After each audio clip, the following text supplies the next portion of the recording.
The rain fell in heavy sheets that October evening as Xavier pulled his threadbare jacket tighter.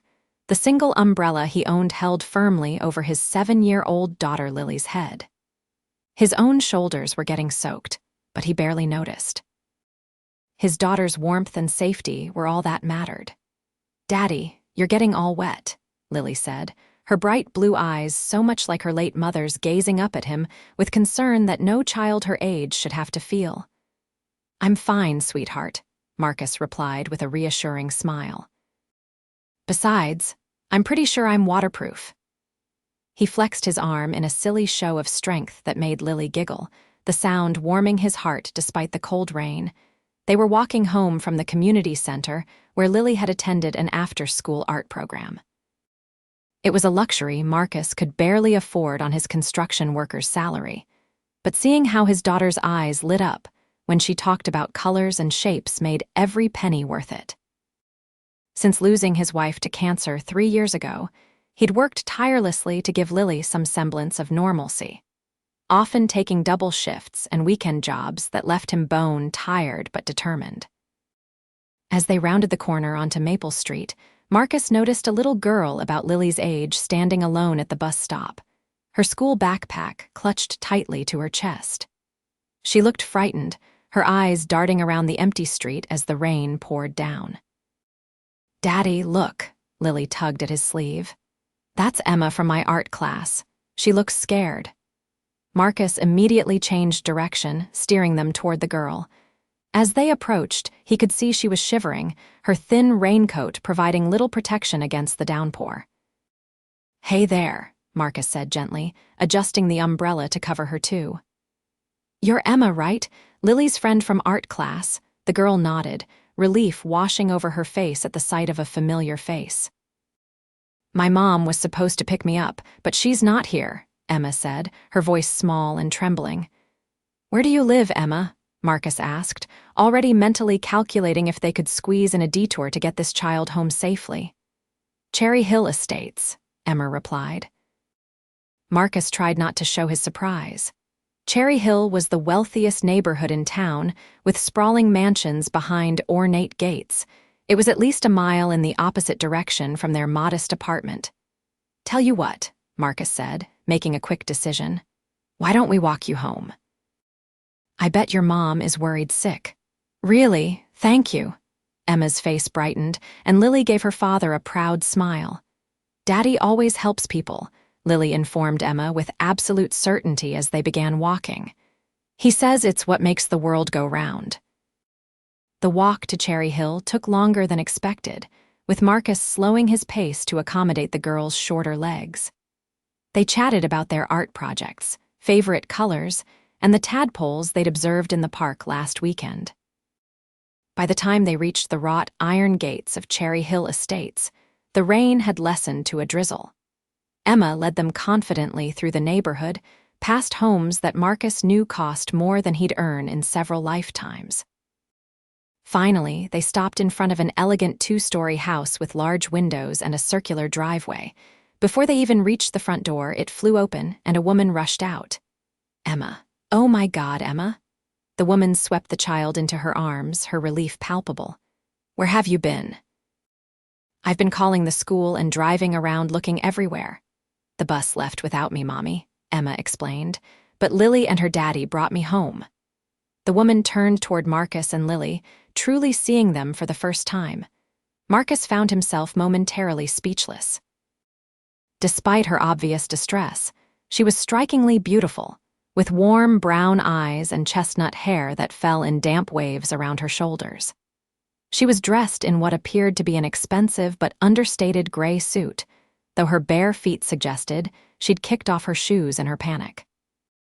"I can't thank you enough," she said, extending her hand. "I'm Sophia Owens, Emma's mother." "Marcus Xavier," he replied, his calloused hand enveloping her softer one. "And this is my daughter, Lily. We were at art class together," Lily added helpfully. Sophia's eyes widened with recognition. "Oh, you're the Lily that Emma talks about all the time." She looked between Marcus and Lily, noting their damp clothes and tired expressions. "Please, won't you come in? I can at least offer you some hot chocolate and a chance to dry off before you head home." Marcus hesitated, acutely aware of his muddy work boots and rain-soaked appearance. "That's very kind, but we don't want to impose. Daddy, please." Lily looked up at him with hopeful eyes. "Emma says they have a cat." "A very friendly cat," Sophia confirmed with a smile that reached her eyes. "And it's the least I can do after you brought my daughter home safely." Unable to resist both his daughter's pleading and Sophia's genuine warmth, Marcus nodded. "Well, I guess a quick hot chocolate wouldn't hurt." Inside, the home was beautiful but surprisingly comfortable. Marcus had expected cold minimalism based on the neighborhood, but Sophia's house was filled with colorful art, well-worn books, and family photographs. A fluffy orange cat immediately approached them, rubbing against Lily's legs and eliciting delighted giggles. "That's Marmalade," Emma said proudly. "Can Lily come see my room?" After getting Marcus's permission, the girls raced upstairs, leaving the adults alone in the spacious kitchen. Sophia busied herself making hot chocolate, moving with efficient grace. "I really can't thank you enough," she said, placing mugs of steaming chocolate topped with whipped cream on the island counter. "I was terrified. The school bus driver called to say Emma wasn't on the bus, but he couldn't tell me where she'd gotten off." "Any decent person would have done the same," Marcus said, carefully sitting on a bar stool, trying not to drip water on what was probably an expensive floor. "You'd be surprised," Sophia replied with a hint of sadness. "Here, let me get you a towel." She disappeared briefly, returning with a fluffy towel that Marcus accepted gratefully. As he dried his hair, he noticed Sophia studying him with curious eyes. "So you're a single dad?" she asked, then immediately looked embarrassed. "I'm sorry, that was presumptuous." Marcus smiled. "It's okay." "Yes, I am. My wife, Cassandra, passed away 3 years ago, cancer." Sophia's expression softened. "I'm so sorry. Emma's father and I divorced when she was 3. He lives in Europe now, so it's mostly just been Emma and me for the past 4 years." There was something refreshingly direct about her, Marcus thought. No artifice or pretense despite her obvious wealth. "It's not easy, is it?" he said. "Being both mom and dad." "No," she agreed, her eyes meeting his. "It's not, but worth every challenging moment." They fell into easy conversation, discovering they were both the same age 34 and had daughters in the same grade. Marcus carefully avoided asking what Sophia did for a living, not wanting to highlight the obvious disparity in their circumstances. Instead, they talked about their daughters, their shared love of old sci-fi movies, and their mutual addiction to trying new foods. "Daddy makes the best spaghetti in the whole world," Lily announced, returning to the kitchen with Emma. Both girls had paint smudges on their hands that hadn't been there before. "Is that so?" Sophia asked with a smile. "I'm actually a terrible cook. Emma and I survive on takeout and my one specialty grilled cheese sandwiches." "Daddy could teach you," Lily suggested enthusiastically. "He teaches me cooking all the time." Marcus felt his cheeks warm. "Lily, Miss Owens is busy. I'm sure she doesn't need cooking lessons from a construction worker." "Actually," Sophia said thoughtfully, "that sounds wonderful. Maybe you and Lily could come for dinner this weekend. You provide the cooking expertise, and I'll provide the ingredients." The invitation caught Marcus off guard. He searched Sophia's face for signs of pity or charity, but found only genuine interest. Still, the gulf between their lives felt vast. "That's very kind, but please, Daddy." Lily's eyes were hopeful. "Emma has a trampoline." Marcus looked from his daughter's pleading face to Sophia's warm smile and found himself nodding. "Okay, sure, thank you." As they prepared to leave, the rain having finally stopped, Sophia insisted on calling them a rideshare service. "It's getting dark, and you've walked enough today," she said firmly when Marcus tried to decline. Standing in her doorway, watching them climb into the car, Sophia waved goodbye. Marcus couldn't help but notice how the setting sun caught in her hair, turning it to burnished gold. He quickly pushed the thought away. Women like Sophia Owens didn't date men like him. The dinner that weekend turned into a regular Saturday night tradition. Marcus would arrive with grocery bags, and together with the girls, they would prepare meals while music played and laughter filled Sophia's kitchen. Marcus steadfastly insisted on paying for the ingredients, and Sophia, sensing his pride, gracefully accepted. Though she always made sure to provide dessert and wine over the weeks, Marcus learned bits and pieces about Sophia's life. She worked in finance, though she was vague about specifics. She'd grown up in a middle-class family in Ohio, loved hiking, and collected vintage vinyl records. What struck him most was how down-to-earth she was, completely lacking the pretension he might have expected. One evening in late November, after the girls had fallen asleep during a movie marathon, Sophia and Marcus sat on her back porch, wrapped in blankets against the autumn chill. "Can I ask you something personal?" Sophia said, her voice soft in the darkness. "Sure," Marcus replied, taking a sip of his beer. "Are you happy? With your life, I mean." The question caught him off guard. "That's complicated," he answered honestly. "I'm grateful for what I have. Lily is healthy and happy, and that's what matters most.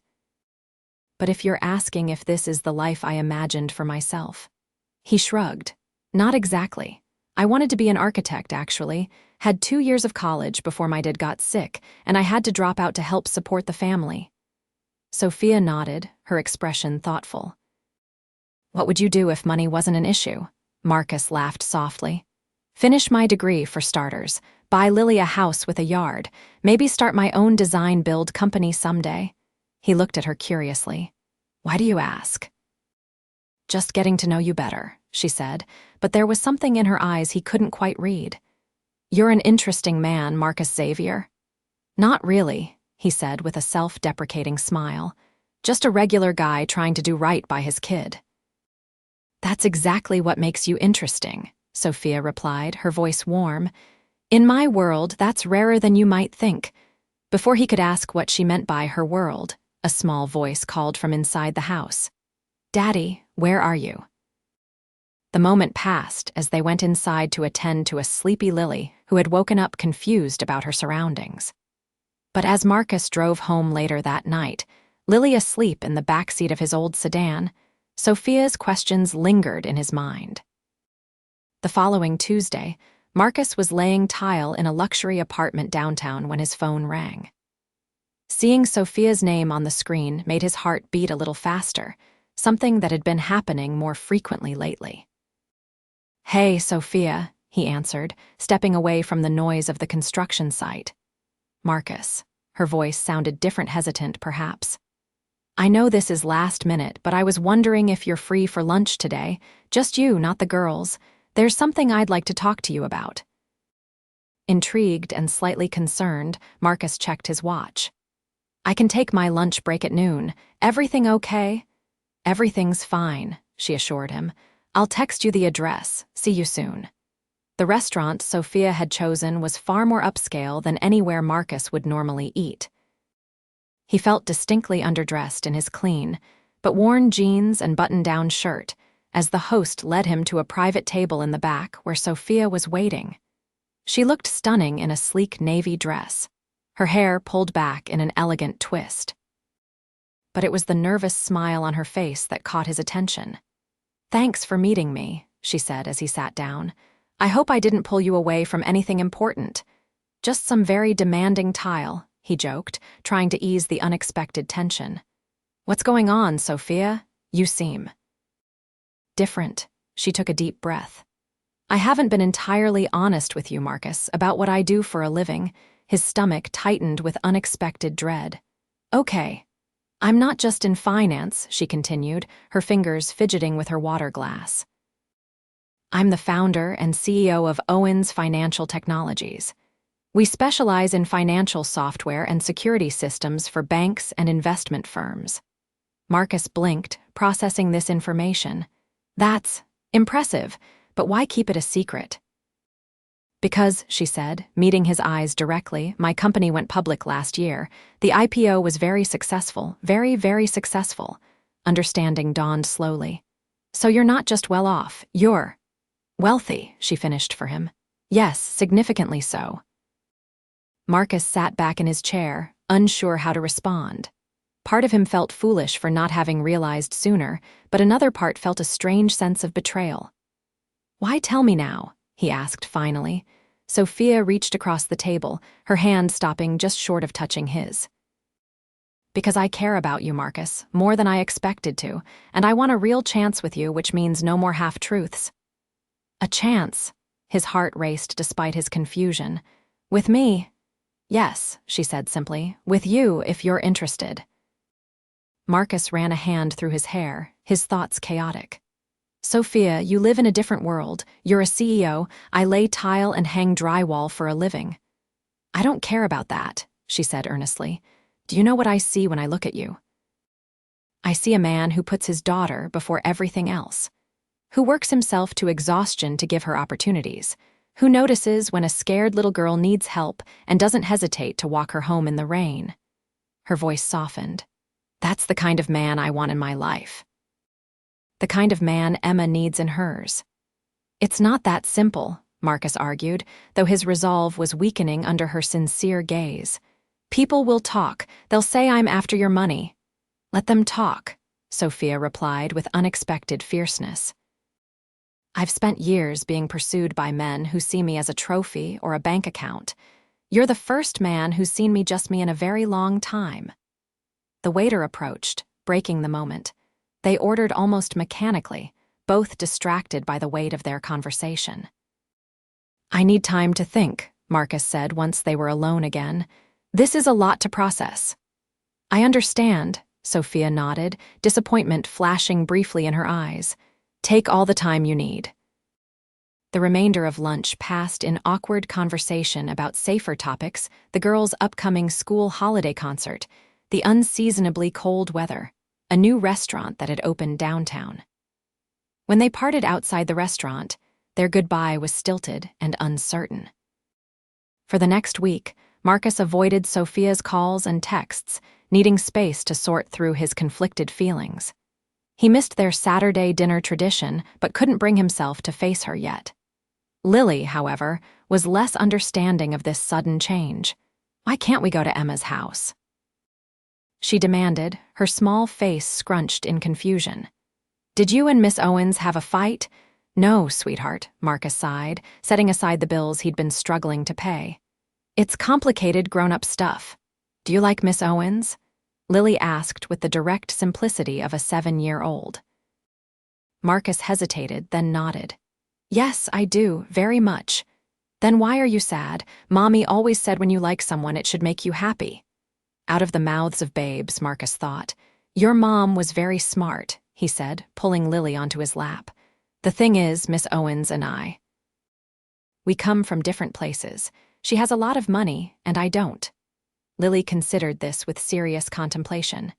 "Emma says her mom works all the time and is lonely. She likes when we come over because her mom laughs more." She looked up at her father with her mother's blue eyes. "Does it matter if she has more money if she's lonely?" Marcus stared at his daughter, humbled by her simple wisdom. "When did you get so smart?" he asked, hugging her close. "I've always been smart, Daddy," Lily informed him with the confidence only a child could possess. "I get it from you and Mommy." The next day, Marcus found himself driving to Cherry Hill Estates after work, his heart hammering in his chest. When Sophia opened the door, surprise and hope mingled on her face. "Marcus," she breathed, "I wasn't expecting you." "I know," he said, feeling suddenly nervous. "Can we talk?" She led him to the living room, where they sat on opposite ends of the sofa, the distance between them symbolic of the uncertainty between them. "I'm sorry I disappeared on you," Marcus began. "I needed time to think." "And what did you decide?" Sophia asked, her voice carefully neutral. Marcus took a deep breath. "That I've been an idiot. I've spent my whole life believing that people from different worlds can't make it work, that someone like me doesn't belong with someone like you." "Marcus," he held up his hand. "Please, let me finish. What I realized is that when I'm with you, it doesn't feel like we're from different worlds. It feels right, like I've known you much longer than a few months." Hope began to bloom in Sophia's eyes. "I feel the same way." I'm not going to pretend the money thing doesn't make me uncomfortable, Marcus continued honestly. I was raised to make my own way, to never take handouts. That's not going to change overnight. I would never want it to, Sophia said earnestly. Your independence, your integrity, those are things I admire about you. But, he continued, I'm willing to try if you are, to figure out how two people from very different circumstances can build something real together. Sophia's smile was radiant as she moved closer to him on the couch. I'm more than willing, she said softly. I'm all in. When his lips finally met hers, Marcus felt something unlock in his chest, a door he'd kept firmly shut since losing Cassandra, now opening to new possibilities. Over the months that followed, they navigated their relationship with honesty and patience. There were challenges, raised eyebrows from Sophia's colleagues, Marcus's initial discomfort at high society functions, the occasional insensitive comment about their different backgrounds. But with each obstacle they overcame, their bond strengthened. Sophia respected Marcus's need to maintain his independence, never offering financial help unless asked. In turn, Marcus gradually grew comfortable in Sophia's world, recognizing that her wealth was just one aspect of who she was, not her defining characteristic. The girls, for their part, were delighted by the blending of their families. Lily blossomed under Sophia's nurturing attention, while Emma found in Marcus the steady father figure she'd been missing. 1 year after that rainy evening when Marcus had walked Emma home, he stood in Sophia's kitchen, their kitchen now, as they'd decided to merge households, preparing a special anniversary dinner. Need any help? Sophia asked, wrapping her arms around him from behind. From you? In the kitchen. Marcus teased, turning to kiss her. I think we both know that would end in disaster. Hey, my grilled cheese skills have improved dramatically under your tutelage, she protested with a laugh. True. You're now marginally less likely to burn the house down, he conceded, earning a playful swat. As they sat down to dinner with the girls, Marcus marveled at how much his life had changed in a year. He'd returned to school part-time to finish his architecture degree, with Sophia's enthusiastic support. They'd launched a small design-build firm together, combining his construction expertise with her business acumen. And most importantly, they'd created a family founded on love and mutual respect, not defined by bank accounts or social status. After the girls had gone to bed, Marcus and Sophia sat on the back porch, much as they had the night she'd asked him if he was happy. Are you happy now? Sophia asked softly, echoing that conversation. With this life? Marcus squeezed her hand, the small velvet box in his pocket pressing against his side, waiting for the perfect moment later that evening. Happier than I ever thought possible, he replied truthfully. Are you? Completely, she said, resting her head on his shoulder. You know, most people think I'm the one who rescued you and Lily, bringing you into this big house, this comfortable life. And what do you think? Marcus asked, curious. Sophia looked up at him, her eyes shining in the soft porch light. I think you're the one who rescued me. That rainy day when you walked Emma home, you weren't just bringing her to safety. You were bringing love back into our lives. She touched his face gently. Some things are worth far more than money, Marcus Xavier, and you've given me the richest life I could imagine. As the stars emerged above them, Marcus reflected on the strange and wonderful path that had led him here. A single act of kindness on a rainy evening had changed everything, proving that sometimes the most unexpected journeys lead to exactly where you're meant to be. Later that night, when Sophia said yes to his proposal, her joyful tears reflecting the diamond ring he'd saved for months to buy, Marcus knew with absolute certainty that true wealth had nothing to do with bank accounts and everything to do with the love they'd built together, one rainy walk, one home-cooked meal, one honest conversation at a time. 5 years later, Marcus and Sophia stood together at Lily's middle school graduation, their hands clasped tightly as she accepted an award for excellence in art. Emma sat beside them, proudly holding their 3-year-old son Michael, who squirmed impatiently in his formal clothes. "Be still, Mikey," Emma whispered, now a poised 12-year-old. "It's almost over." Sophia leaned her head against Marcus's shoulder, her wedding ring catching the light. "Did you ever imagine this is where that rainy walk would lead?" she murmured. Marcus smiled, watching as Lily waved excitedly from the stage. "Not in my wildest dreams," he admitted, "but I wouldn't change a single step of the journey." And as they applauded their daughter's achievement, surrounded by the family they had built together, both knew that the greatest fortune they possessed was the love that had begun with one simple act of kindness on a stormy October evening.